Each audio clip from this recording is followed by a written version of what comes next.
Going on, guys? I'm Steve. Welcome back to the channel. Welcome back to another video. If it's your first time stopping by the channel, hit that subscribe button. Trust me, you won't regret it. If you're a returning subscriber, as always, guys, welcome back, and I do appreciate the support. I apologize for that.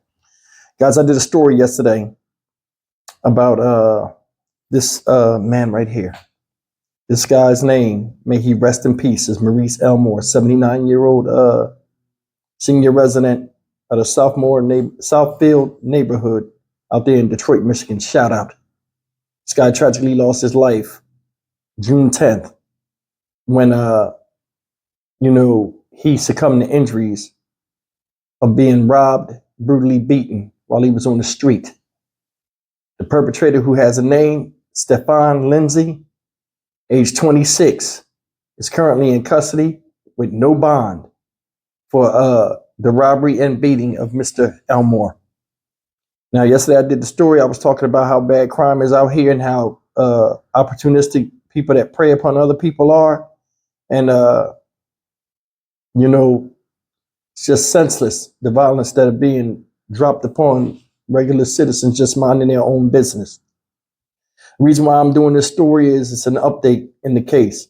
It's a lot of stuff that the media didn't know. Today, the Southfield Police Department had a press conference with the family in attendance and the media as well. What they did, guys, was they showed actual video of the attack in addition to other attacks that happened that same night by the same person. And they show it to you. This guy, they said, had a history of mental illness. And I don't know what's going on, but this guy right here got serious neurological dysfunction. And I think that whoever's path he came across, because he did some destructive stuff that night, they was bound to get assaulted like Mr. Elmore was. I'm going to show you this press conference, and I want you to pay attention to what the family says, what the police tell you, the videos they show, and how they caught this guy with the family's help. It's unfortunate that this man, who everybody said was a good man, lost his life in the way that he lost it. And without further ado, just check this out, man. This is an interesting press conference, and I want you guys to see it. I mean, it got some real serious information in here, some things a lot of us can learn from and watch out for. Take a look. Good afternoon, everyone. Thank you all for coming out. I'm Deputy Chief Aaron Hughley. I oversee our investigations division and also serve as our agency's public information officer. Standing here with me today is Southfield Police Chief Elvin V. Barron, Deputy Chief Jeffrey Jagowski, who oversees our patrol division, Detective Lieutenant Mustafa Beasy, and we also have some family members here as well. We have Jill Elmore, which is the daughter of Mr. Maurice Elmore, our deceased. We also have Miss Angela Pardo, which is the niece, and also Miss Carlotta Elmore, the daughter-in-law. So today, Chief Barron will provide an update to the public regarding this tragic incident involving one of our senior residents, Mr. Maurice Elmore. The incident occurred on Thursday, May 30th at approximately 11:34 p.m. Mr. Elmore, a 79-year-old resident of the city of Southfield, was walking in the area of Telegraph and Franklin Road when he was approached by the suspect. The suspect assaulted Mr. Elmore, causing significant injuries, and as a result, on June 10th, he passed away. I ask that you please hold all of your questions until the conclusion of the press briefing and turn off or mute any cell phones or other electronic devices. Also, please wait to be escorted back to the main lobby at the conclusion. A press packet is available on the back table, which contains a USB drive of all audio and video files provided here today. And also for record-keeping purposes, we ask that you complete our media sign-in sheet. And without any further delay, Chief Barron. Well, thank you, Deputy Chief. As I always say, thank you to media as well. Very important that you all come out and share this information with the community. Particularly when there's an assault on our senior community, this police department takes these things very serious. It is our responsibility to give the family some closure. Certainly want to recognize the family for being here. And what I tell you about this family, this is a family of love. This is a family of forgiveness. This is also a family of strength. And I couldn't be more proud to stand with them as we go over the incident and share with you the night that their father was tragically and senselessly taken from them. So our victim in this case, as the Deputy Chief mentioned, Mr. Maurice Elmore, 79 years old, resident of the city of Southfield. Our suspect, Stavon Lindsay, 26 years old, also a resident of the city of Southfield. The Oakland County prosecutor issued the following charges. Count 1, homicide, felony murder. Count 2, malicious destruction of a building, which is a felony. Count 3, malicious destruction of property, misdemeanor. And count 4, assault and battery, misdemeanor. Mr. Lindsay was arraigned today, issued no bond. His next court date is June 26th, and he will be in front of Chief Judge Sheila Johnson. So on Thursday, May 30th, 2024, at approximately 11:34 p.m., Southfield officers were dispatched to the area of Telegraph and Franklin on a report of a man down in the median. Southfield officers located Mr. Elmore standing on the northwest corner of Telegraph and observed him holding himself up by a supporting cable. Mr. Elmore had been severely beaten. However, he was able to inform the officers that he had been assaulted, and we later learned that his cell phone and wallet were also taken during the assault. Mr. Elmore was immediately transported to Providence Hospital by Southfield Paramedic Unit for advanced medical treatment. Sadly, on Monday, June 10th, Mr. Elmore did succumb to his injuries. So I'm now going to give you a timeline of events, and could we have the map of the events shown on the screen? But over the course of the next few days following the investigation, Southfield detectives were able to conduct a very thorough investigation, canvassing the entire area, looking for any video evidence or any witness statements that they can find for this homicide. What we learned at the gathering of video surveillance from multiple businesses along Telegraph was the suspect committed a series of misdemeanor and property crimes, which ultimately led him into encountering Mr. Elmore. And I'll pause right here for the cameraman. This will be available for you, and the video portion will be next. So if you want to refocus for the press conference, we'll get you to the other information at the appropriate time. The detectives discovered that on Thursday, May 30th, at approximately 10:54 p.m., the suspect is observed walking northbound near a collision shop located at 24680 Telegraph, where he damages a mailbox and throws that mailbox into the street. At 11:18 p.m., the suspect is observed on video surveillance as well in the area of the Nicola's restaurant located at 25225 Telegraph, attempting to steal a bicycle. The owner of the bicycle confronts the suspect as he is attempting to leave on the bike. The owner grabs the bike to prevent the suspect from riding off. The owner of the bicycle was successful at retrieving his bicycle and attempts to ride away from the suspect. However, the suspect runs after the bike owner and punches him in the face with a closed fist. And what you're going to see on the video, at a certain point, the bike owner basically just alluded to, you can have the bike, and he walks away from the bike, and then the suspect also walks away from the bike. So the bike was not ultimately stolen. So I'm going to pause right here, because it's important to note that while the detectives were conducting this canvass of the businesses and collecting information and video footage, the owner of the bike observed the detectives, and he approached them, and he did share his encounter with the detectives, with the suspect attempting to steal his bicycle and from him being assaulted from the previous night. However, he did not wish to prosecute, and on that night did not call 911. At 11:35 p.m., the suspect encounters and assaults Mr. Elmore at Telegraph and Franklin.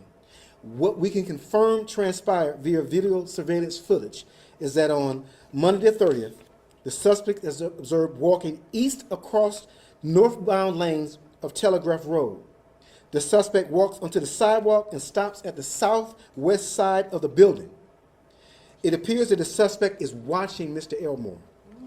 As Mr. Elmore and the suspect cross paths, the suspect begins running toward Mr. Elmore and attacks him from behind. Mr. Elmore and the suspect then briefly separate, at which time the suspect runs toward Mr. Elmore a second time and struck him again. This caused Mr. Elmore to fall to the ground. While Mr. Elmore was on the ground, the suspect repeatedly assaults Mr. Elmore by kicking and punching him. The suspect then walks away northwest on Franklin Road. The suspect returned a third time to confront Mr. Elmore. It is unknown what happened at that time because the video is not captured with that particular incident. And then the suspect walks away.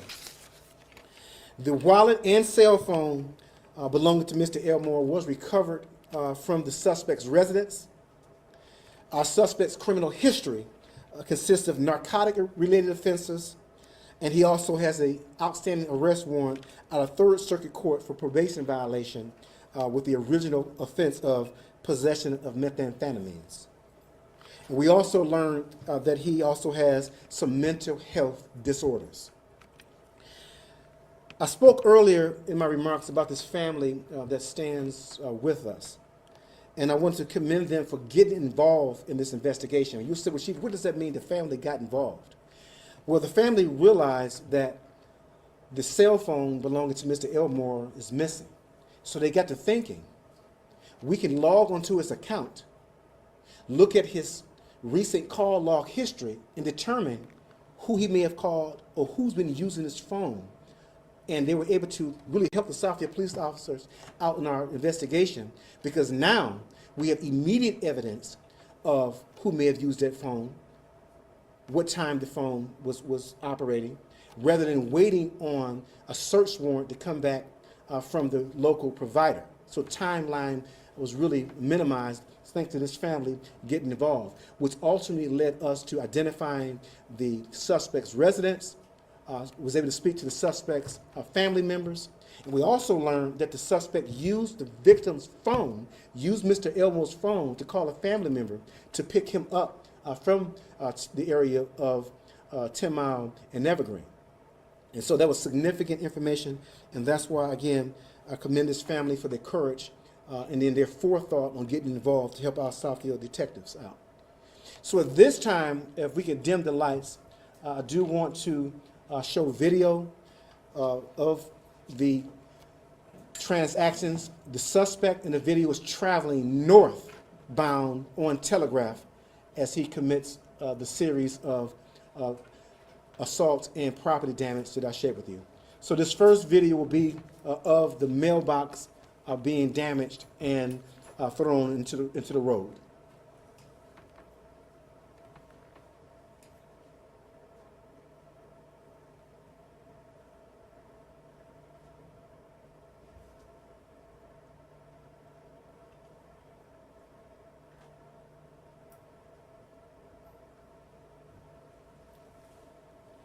The next video will be the bicycle being attempted to be stolen. And you see our suspect at the top of the screen. The bicycle is barely visible, but it's right next to the rear of the black SUV. In a few moments, you're going to see the owner of the bicycle come out to confront our suspect, and then you'll see what transpires next.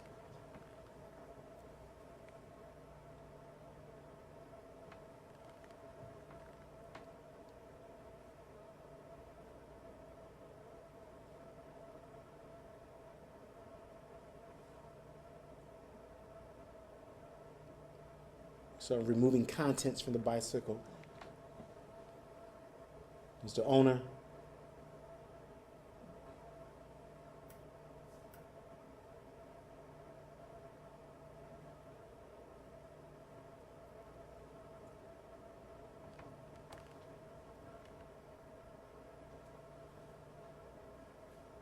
Attempts to flee. Assaulted again. And at this time, as I reported earlier, he just left the bike, and then shortly after, the suspect left without taking the bike as well.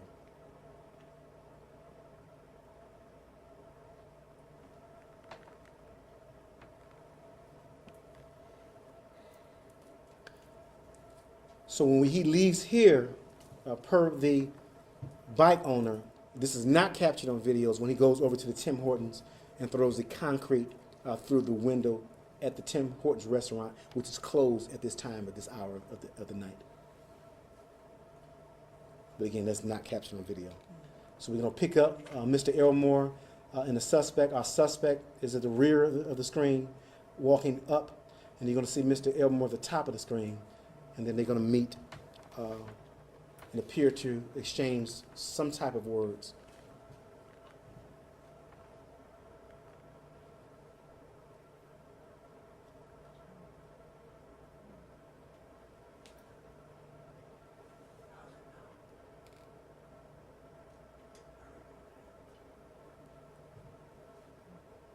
Mr. Elmore continues to walk. Now the suspect is staring at him as Mr. Elmore walks away. And in a moment, you're going to see him run after Mr. Elmore and begin his assault.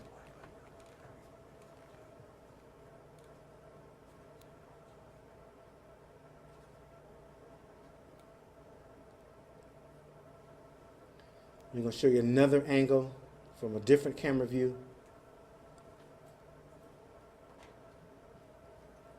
It'll pick up in a second. You'll see Mr. Elmore walking towards that vehicle, I believe looking for some assistance from anyone who can call and help him. And then you're going to see the suspect emerge from the sidewalk and run after Mr. Elmore to begin another assault after the vehicle moves forward.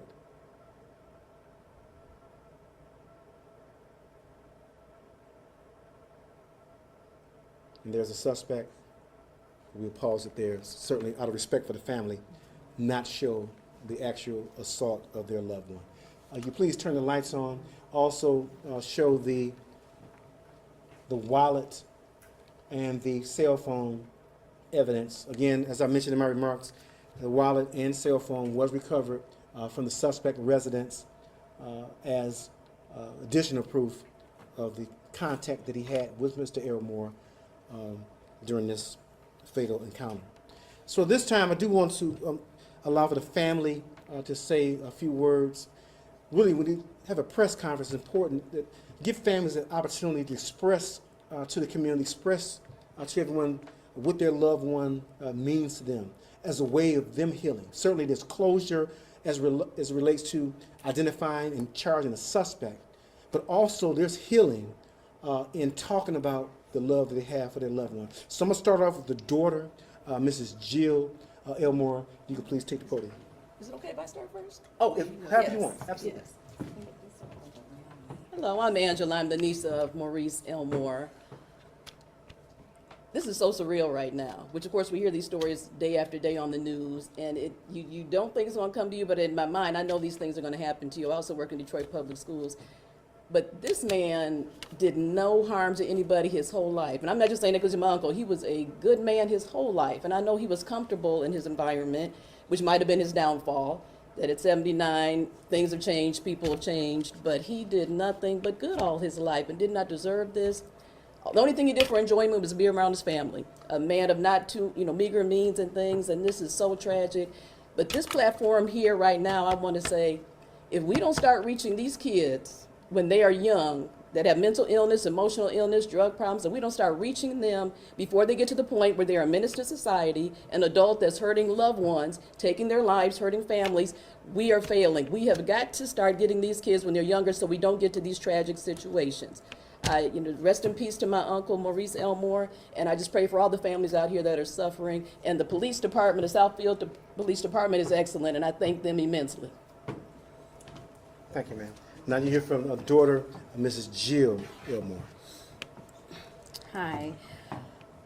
This is so hard to hear detail by detail what happened, and it's just so unsurreal.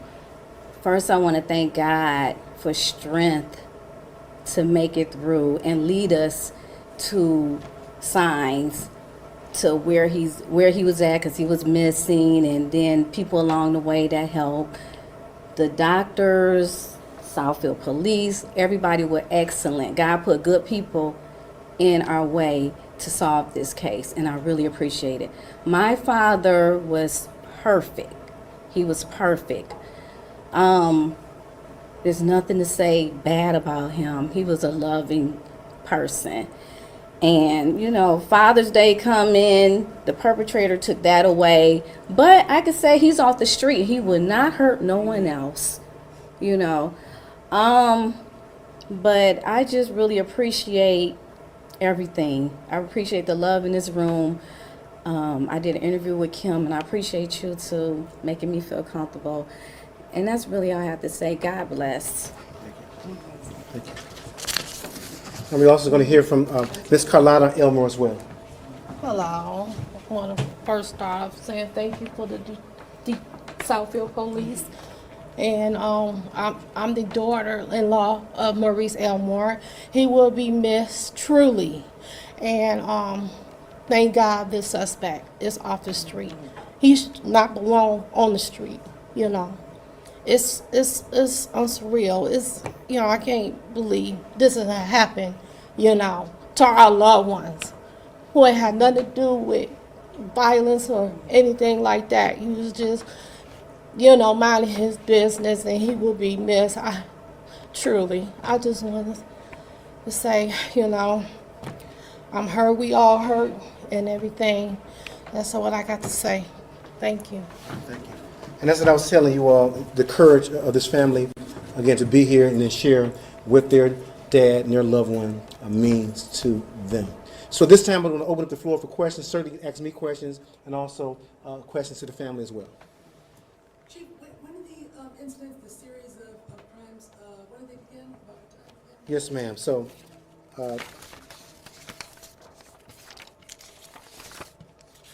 so the first incident was at 10:54. That was the mailbox? That was the mailbox. And then the assault on Mr. Elmore begins at 11:35. So it's about 41 minutes total from beginning to the encounter of Mr. Elmore. And the gentleman on the bike, when did he saw investigators investigating Mr. Elmore's assault? Yes, so the officers and detectives went out to do again, we're talking about a thorough investigation. You got to put legwork in and go to all these different businesses and to see what video they have, what they can share with the detectives to bring some resolve. So while they were in the process of gathering information, certainly canvassing the area, he did approach the detectives and did share with them his experience the previous night with our suspect, and then provided the information on the Tim Hortons as well. Oh, I see. So, okay, so that explains it. So Yeah. it was when the detectives were out there the following day canvassing, looking for video, things like that. This victim just happened to see the officers and then approach them. Yes. I got you. Yes, yes. And then I also want to just again thank the business community, residential community as well, because they were very responsive to allowing us to get access to these video footage. Because we had to put all this stuff together to bring it all into a investigative focus, that this is our suspect traveling northbound on Telegraph, committing a series of crimes which ultimately led to the fatal assault of Mr. Elmore. What can you tell us about his mental health issues, if anything, you can share with us? Yeah, what we've learned is that he suffers from bipolar and some schizophrenia. But again, that's what we learned during the process of the investigation. So I don't have any details about the history or the treatment or the verification of that, but rather that's what we learned during the process of the investigation. And did you had encounters with him before, did you say? Right, so the Southfield Police Department had not had any encounters with this individual at all. And so this was the first time he was on our radar. Certainly with his criminal history, other municipalities had contact with him, but not the Southfield Police Department. Has he made admissions? No, has not stated what caused him to carry out this assault on Mr. Elmore. Could have been anyone walking on Telegraph that he could have attacked. Yeah, it could have been anyone. You see what happened once he encountered the individual trying to steal his bicycle. He assaulted him as well. You know, when I look at, and I did share this with the family, I guess I shared with you, We talked about mental illness, but as you look at the encounter with the individual that was trying to steal his bike, he didn't pursue an angle of continuously going after him. He punched him a couple of times, but the coward that he is attacked a 79-year-old man repeatedly. I showed you the video. He would leave and come back, leave and come back, and continue to assault Mr. Elmore. So if you ask me my personal opinion, this is a coward. Again, I know we have conversations about mental illness, but you had to think about whether or not you're going to assault the man who was younger and giving you some resistance, and then you made a decision to leave him alone. But then you attacked the elderly man repeatedly until he ultimately succumbed to his injuries. So that's my perspective on it, on this incident.